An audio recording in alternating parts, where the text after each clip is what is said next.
কোনো মানুষের হাল ছেড়ে দেওয়া উচিত না। জীবনে অনেক বাধা আসবে, সেটা পার করতে হবে।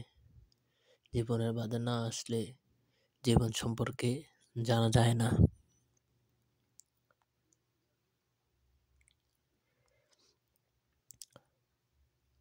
আমি দুর্বল নই, আজ আমি ক্লান্ত।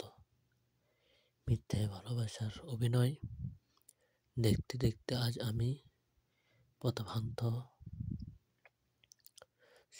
সত্য সুন্দর হয়ে যেথায় প্রকাশ পায়, উৎসব তো সেখানেই। আমার নীরবতা হলো আমার দুঃখের আরেকটি ভাষা। সোয়াগ করা তারই সাজে শাসন করে যে, এটি একটি প্রবাদ।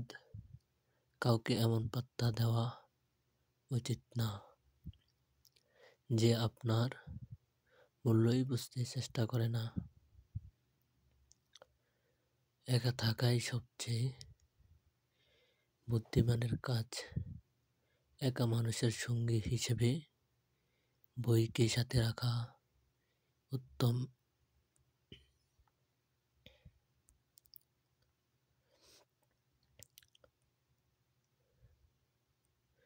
সত্য এসেছে, মিথ্যা বিলুপ্ত হয়েছে। অনেক মূল্যবান কথা। মানুষ সত্যিকেও মিথ্যা করতে পারে নিজের সুবিধার জন্য। সবাই চায় সুবিধা আর কিছু না। যত তাড়াতাড়ি আয় করা যায় সেটাই ভালো। টাকা ছাড়া এই দুনিয়ায় সম্মান পাওয়া অসম্ভব। টাকা আর টাকা, এই মিছে দুনিয়ায় অকল্পনীয় খুশি ক্রয় করা সম্ভব। টাকার মূল্য দেওয়া।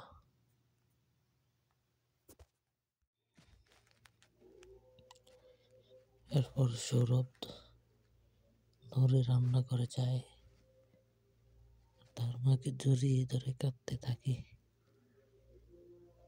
তার মা তার কানে কানে বলে, এই যে তোমাদেরকে দেখে আমি মনে মনে শান্তি পাই, এটাই আমার পারিশ্রমিক। শিক্ষণীয় কথা, আমাদের মা হলো ব্যাংকের মতো, যেখানে আমরা আমাদের সুখ দুঃখ সব জমা করে রাখতে পারি। নিজেদের আবদার বাবাকে বলতে না পারলেও মায়ের কাছে বলতে কোনো দ্বিধা নেই। সকাল থেকে রাত পর্যন্ত মা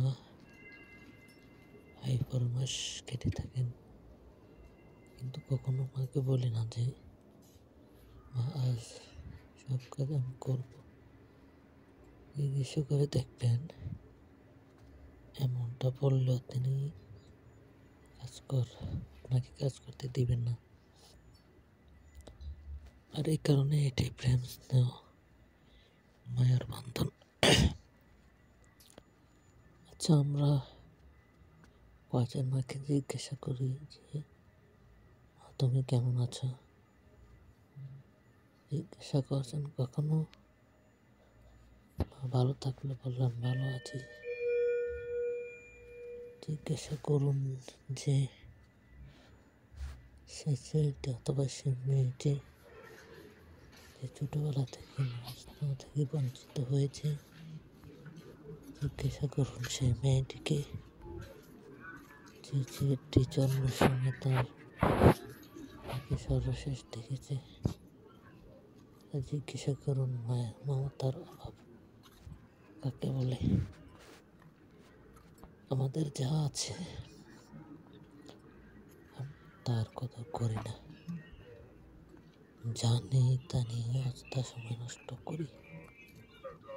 আমাদের কাছে মা আছেন, আর মা আমাদের কাছে বড় সম্পদ। এই সম্পদের কোনো মূল্য হয় না। তাই দয়া করে মাকে এমন কিছু বলবেন না যাতে করে তিনি আঘাত পান। কারণ হারিয়ে ফেলা টাকা আপনি পুনরায় গেলে ইনকাম করতে পারবেন, তো জীবনদাত্রী মাকে হারালে ফিরিয়ে পাবেন না। তাই মা যেমন তার যত্ন নেন, আমাদের উচিত মায়ের যত্ন নেওয়া।